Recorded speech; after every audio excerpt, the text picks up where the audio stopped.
Selamat siang Ibu dosen dan selamat siang teman-teman semuanya. Kami dari kelompok Fisika Lingkungan ingin mempresentasikan modul kami yaitu energi terbarukan. Baik, kita mulai dari pendahuluan.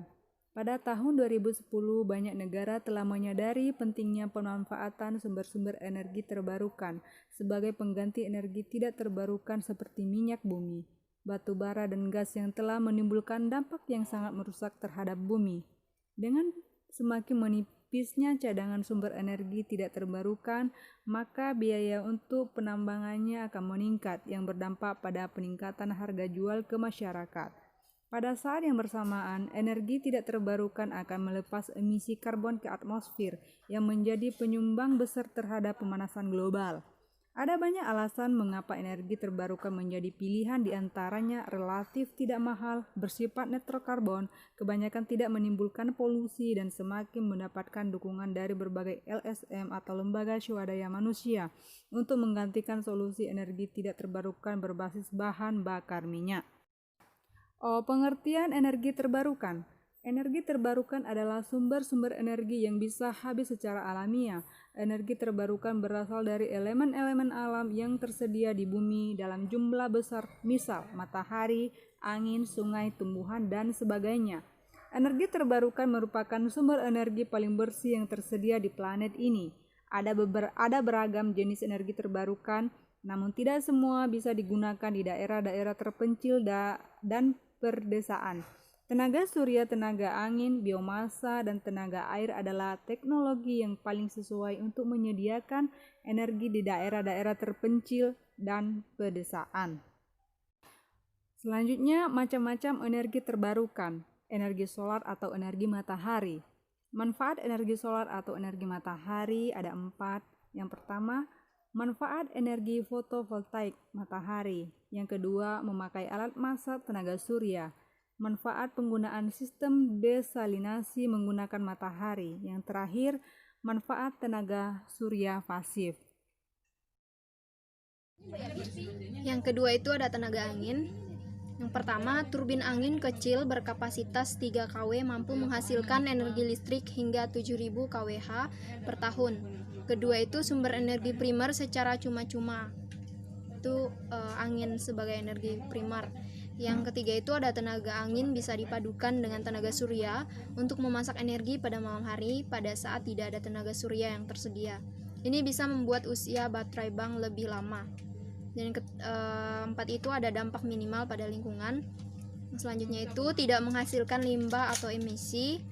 Turbin angin berkapasitas 3 kW bisa menghindar dari emisi CO2 hingga 5 ton per tahun. Dan yang terakhir itu ada memfasilitasi sumber pendapatan baru atau meningkatkan pendapatan dari usaha yang sudah ada. Yang ketiga itu ada biomasa. Yang pertama itu manfaatnya adalah sebagai sumber energi untuk memasak, memanaskan, dan juga pembangkit listrik. Sumber energi ini bersifat terbarukan karena pohon dan tanaman pangan akan selalu tumbuh dan akan selalu ada limbah tanaman. Manfaat yang kedua itu banyak listrik yang digunakan oleh industri menghasilkan limbah yang bisa dipakai untuk menggerakkan mesin mereka sendiri. Manfaat yang ketiga itu ada bahan bakar gas. Sampah yang ada di tempat pembuangan sampah akan membusuk dan menghasilkan gas metan. Dan manfaat yang terakhir itu ada bahan bakar hayati. Berbentuk cair, bahan bakar hayati adalah bahan bakar untuk kendaraan bermotor atau bensin. Yang keempat itu adalah ada tenaga air. Manfaatnya yaitu air yang mengalir ke puncak baling-baling atau baling-baling yang ditempatkan di sungai akan menyebabkan baling-baling bergerak dan menghasilkan tenaga mekanis atau listrik. Tenaga air sudah cukup dikembangkan dan ada banyak pembangkit listrik tenaga air atau PLTA yang sudah menghasilkan listrik di seluruh Indonesia. Yang kelima itu ada energi panas bumi. Manfaatnya yaitu pembangkit tenaga panas bumi adalah seperti pembangkit listrik tenaga batu bara, hanya tidak memerlukan bahan bakar. Yang keenam itu energi pasang surut. Manfaatnya bisa menghasilkan listrik seperti listrik tenaga air, tetapi skala yang lebih besar. Selanjutnya yaitu biofuel. Biofuel adalah bahan bakar yang digunakan untuk memasak tenaga listrik, pemanasan, dan transportasi. Biomasa adalah bahan baku yang digunakan untuk bahan bakar yang biomasanya dapat digunakan sebagai bahan memasak, pemanas, dan sebagai bahan bakar untuk boiler di industri kecil menengah. Biomasa padat juga dapat diubah menjadi bahan bakar gas dan cair. Contohnya biogas, biodiesel, bioetanol, dan gas sintesis. Manfaatnya yaitu sumber daya berkelanjutan yang tidak habis, manfaat ekonomi harga minyak solar dan derivatif minyak lainnya terus meningkat. Manfaat untuk sosial, kenaikan penggunaan biofuel meningkatkan peluang kerja bagi masyarakat pedesaan. Yang terakhir itu biofuel adalah bahan bakar ramah jika dikelola secara baik, maka emisi yang dihasilkan mesin dapat berkurang drastis. Selanjutnya, Dye-Sensitized Solar Cell atau DSSC. Dye-Sensitized Solar Cell sejak pertama kali ditemukan oleh Profesor Michael Grätzel pada tahun 1991, telah menjadi salah satu topik penelitian yang dilakukan intensif oleh penelitian di seluruh dunia. DSSC disebut juga terobosan pertama teknologi sel surya sejak sel surya silikon.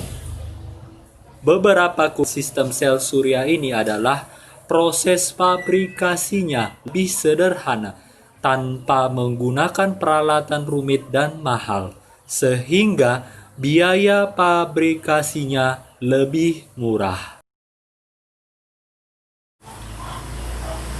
Aplikasinya dalam sel surya. Sel surya atau juga sering disebut fotovoltaik adalah device yang mampu mengkonversi langsung cahaya matahari menjadi listrik. Sel surya bisa disebut sebagai pemeran utama untuk memaksimalkan potensi sangat besar energi cahaya matahari yang sampai ke bumi, walaupun selain dipergunakan untuk menghasilkan listrik. Energi dari matahari juga bisa dimaksimalkan energi panasnya melalui sistem solar thermal.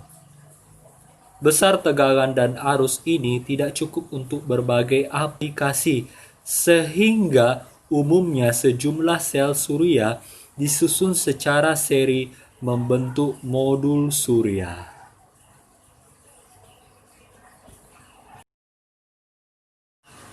Sekian dari presentasi kami, kurang lebihnya mohon maaf. Atas perhatiannya kami ucapkan terima kasih.